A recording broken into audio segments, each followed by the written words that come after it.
Hospitality workers are set to receive wage assistance after JobKeeper ends in March under a new plan that's been outlined by the industry. Joining me live now is Peter Switzer, founder of the Switzer Report. Pete, HospoKeeper is going to begin from April, apparently. What do you make of it? Yeah, I think it's a good idea, Pete. Even though I think the economy is rebounding stronger than a lot of people are thinking, I think there are specific industries, particularly hospitality. Now, this HospoKeeper, as they're calling it, will affect food services and accommodation businesses.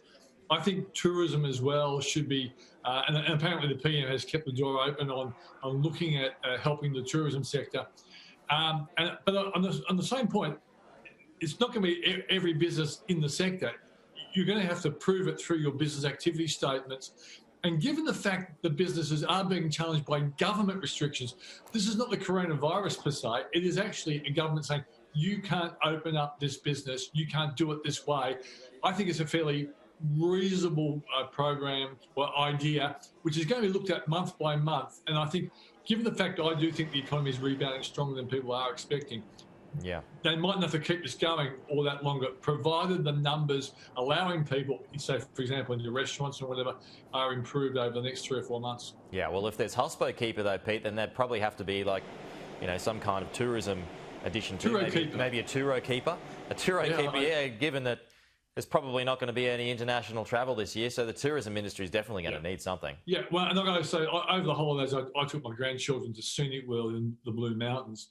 And look, the thing still works, but the restrictions and the queuing up and all those sorts of things, you can just see that as a business, they've got real challenges. They're making it work. It was a fantastic experience, but you can see their numbers would probably cut in half as a consequence of the restrictions. Well, I mean, I was talking to Matt Canavan about this yesterday, and he says, we're seeing Australia, domestic tourism's going well, and kind of made the point that, well, it is to an extent, but we wouldn't spend as much money as tourists coming here would. I mean, tourists from China would come here and spend, say, $8,000, where we probably only spend $1,500, $2,000. So there's a huge discrepancy there.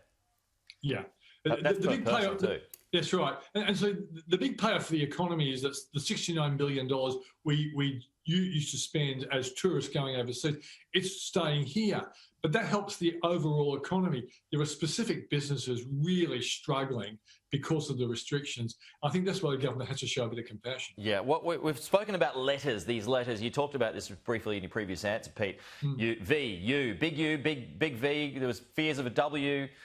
Swoosh, a Nike swoosh as well. What's it going to, what is it? Yeah, well, it's really interesting. There's an economist from Morgans in Brisbane, Michael Knox. He was regularly on my old Sky Business TV program, smart guy. And he's quoted this work of this other economist, Mark Towler.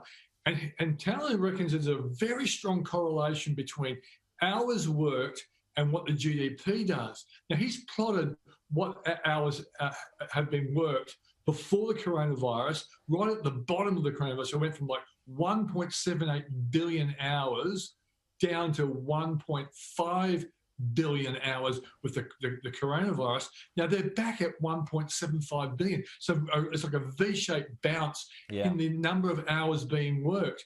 And this economist reckons there's a very high correlation between hours worked and what the economy does. So it's an extraordinary piece of work, and I hope he's absolutely right, because if we have a V-shaped recovery, we're going to grow even stronger than the 4.5% numbers out there for 2021. It could be close to 5%.